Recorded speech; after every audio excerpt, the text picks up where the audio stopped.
Finishing in third, riding for Troy Lee Designs Red Bull KTM, Shane McGrath.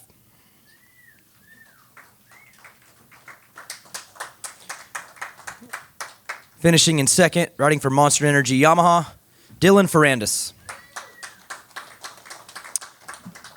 And your winner, first-time winner, riding for Monster Energy Yamaha, Colt Nichols.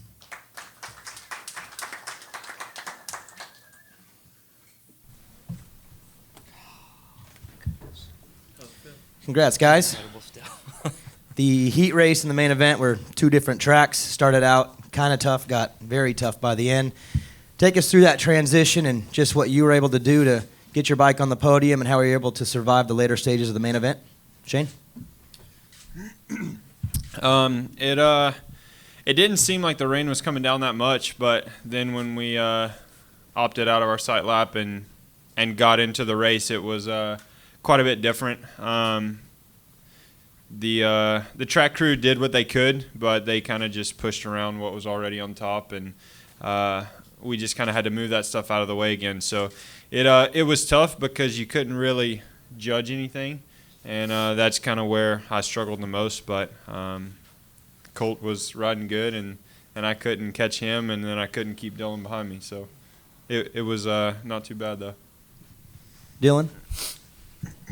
Yeah, like you say, for sure the track was pretty good on practice, and yeah, for each race and main event, the rain was really not disaster, but track was really fun to ride today, and for the night show a little bit less. So, but it's okay. I mean, we do what we can, and it looks like not a big crash, nobody's injured, so that's the most important. Cool.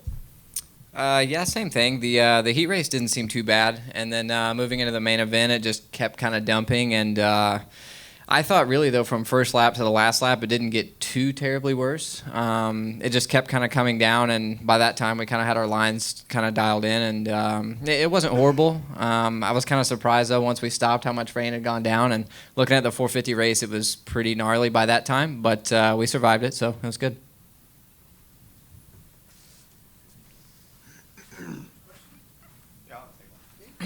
Steve Cox, cyclist. Colt, having not won one of these before, and under the circumstances, everything else, you led the whole time. You could choose the lines you wanted, which is I think a big benefit out there. But toward the end, did it seem like it was taking forever to finally get to the checkered flag? I mean, that was the longest race of my life. It felt like, yeah. But it really wasn't too bad. We kind of just started counting down, and I've actually been able to do a lot of motos this off season, which is a pleasant change from years past. So I felt prepared. I felt like everything was great, and my mechanic gave me 5 to go, 4 to go, 3 to go, and you're kind of talking to yourself a little bit to try to get through it, and just tried to stay consistent. I really didn't know how big of a lead I had or who was even really in second at the time, so just kind of tried to keep the focus forward. I knew if I tried to relax a little too much, I'd probably make a big mistake and crash, so I just kind of tried to keep it moving, and it ended up working out for me. Jason Wygant from RacerX. Colt, you've had some major injuries the last couple of years. The people around you say you're really positive, even though it seems like every time you get back up, you get sent back down. So what is it inside you that kept you positive through some pretty negative injuries the last few years? Just the hopes of having a feeling like this. I mean, this is what it was for, It's just so hard, though, when it doesn't happen, And last year I thought I was doing the best I possibly could. I felt really, really good, and had that big injury, then ended up breaking my arm again, and it was just really emotional for me. That one kind of took a bigger toll on me than I thought, and it was tough to come back from that one. It really was. It was almost just like I kept getting beat down, but the off season was great this year. I was really, really pumped on how everything went, and yeah, this is literally what it was for. You can't describe the feeling I had jumping that finish line in first, and that's why we all do this, And for me to cross that kind of off my list was a really, really big deal, and that made all the suffering and all the pain the past 2 years completely worth it. With how good you felt coming in with the off season, did you have a sense today that, man, I can win this? This could be a day, or do you try to not think too far ahead like that, like when you walk into the stadium this morning? Yeah, try not to get too far ahead of myself. These are really, really good guys we got here on the podium, and then even the guys that weren't. There's great competition, and but I knew I was prepared. I knew in years past coming in I was not prepared at all, and we were able to kind of come in and still do halfway decent. So I knew if I could just show up and be in the race, we would be okay. and could be strong all the way through to the checkered flag, and we were tonight. Dylan, can you talk a little bit about, it looked like you had a whole shot in the heat race and then overshot it or something. Can you talk a little bit about what happened in the first turn there?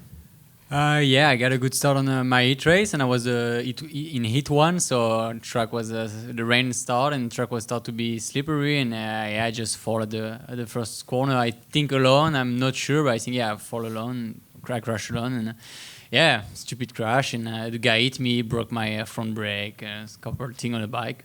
It's up, it's okay. Nothing crazy.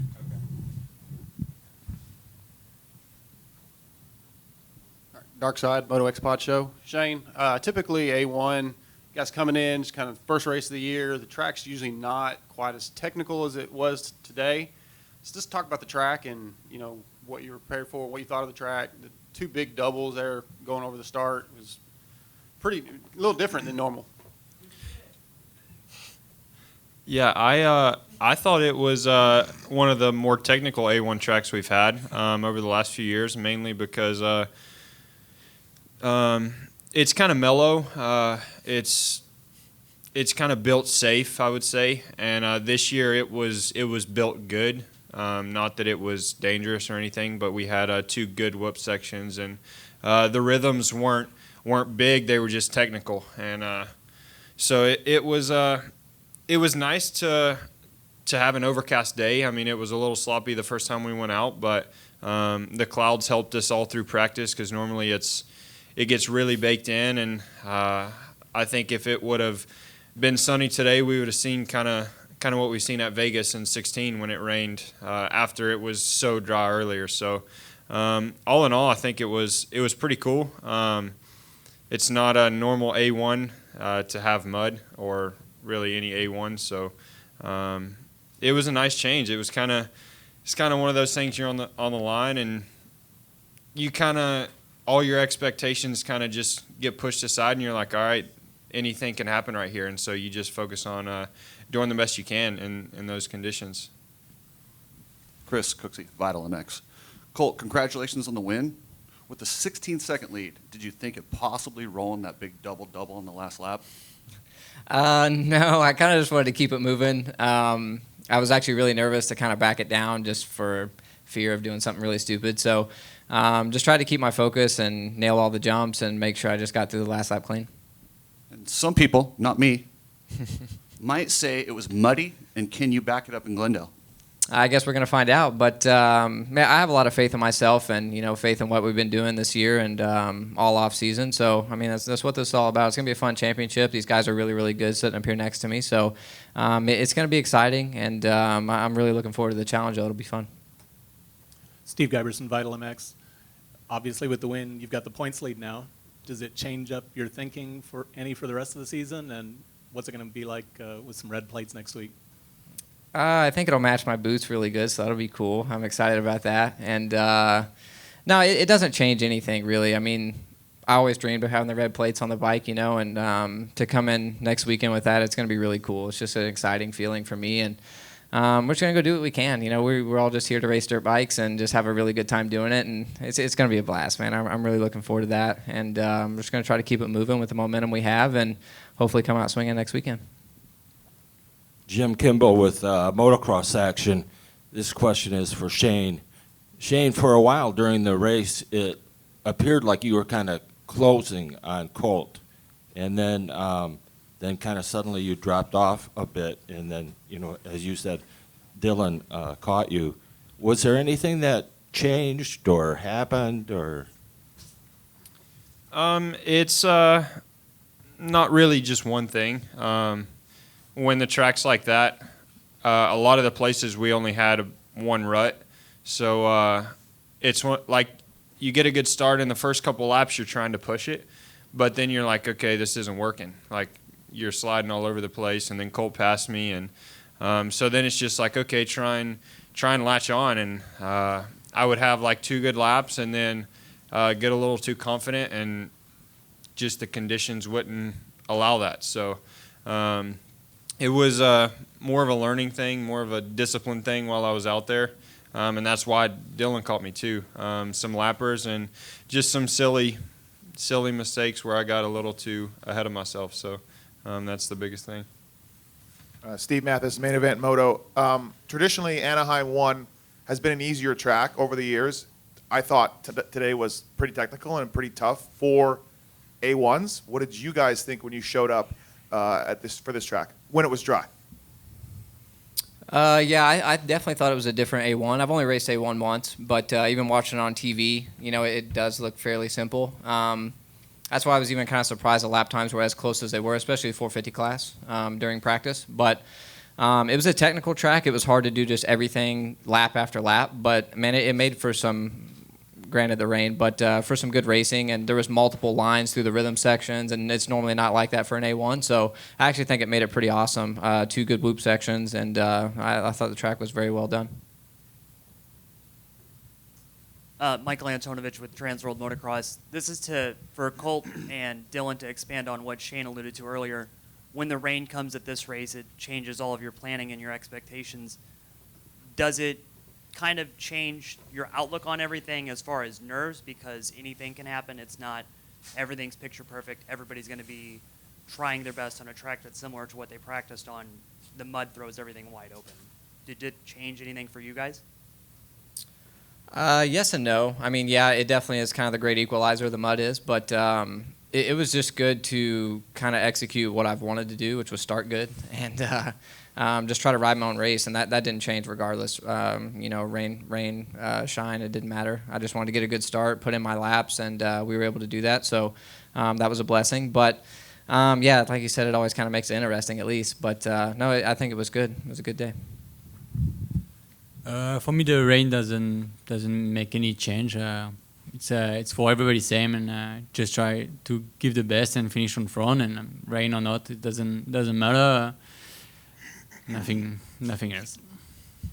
All right, the last thing, I think Shane was in the first heat too, and you, when the gate didn't fall, you guys were like ready to go, and then it didn't fall. Like, can you talk about the emotions of what you have to go through because you're like ready to go and then it doesn't happen? I don't know if Cole was in that or not, but whoever was in it, like if you could talk a little bit about that. Yeah, that's actually happened a couple times now, and the part that's really frustrating about it is you get to the point where you're revving so long that you kind of stay in it because you're still not sure. Well, then the bike gets so hot, and then you just shut it off and sit there, and then start it back up again whenever it's time. So it's like when you start it back up, like you still feel the heat just like in between your legs. And so that's kind of the bummer part of it is you're not really doing the same kind of start you normally would just because of the way the clutch engages. But as far as nerves, it's like it's kind of a teaser. Like you get like excited, you're ready to go, and then it's like, no, stop, we're going to restart. It's like, okay, all right, now you're just playing games. But yeah, like he said, was a little bit weird, but actually I was for me it was a funny thing because I was so much focusing on the start that I even doesn't move until everybody turn off the engine. I was really ready and don't move, just I say to me, hey, maybe the gate's gonna drop at, I don't know, 20 seconds, we never know. So I was just ready, and I was really proud of me to just stay focused and don't lose control or anything. All right, guys, thank you.